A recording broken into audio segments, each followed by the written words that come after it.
বা রথ দ্বিতীয়া।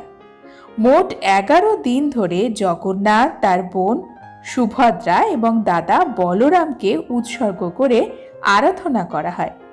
পুরীর রথযাত্রার ইতিহাস এবং বর্ণনা রীতি নিয়ে কপিলা সংহিতা, ব্রহ্মপুরাণ, পদ্মপুরাণ, স্কন্ধ পুরাণে আমরা উল্লেখ পাই।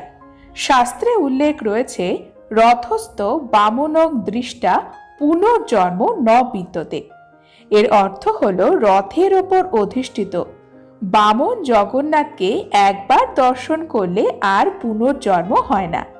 তাই রথের দড়ি টানলেও পুণ্যের কাজ হিসেবে গণ্য করেন ধর্মপ্রাণ সনাতন ধর্মাবলম্বীরা। রথযাত্রা প্রত্যেক বছরই পালিত হয়। এই দিনে রথে চেপে মাসির বাড়ি যাত্রা করেন জগন্নাথ, দাদা বলরাম এবং বোন সুভদ্রা। কিন্তু মাসির বাড়ি কেনই তার এত পছন্দের?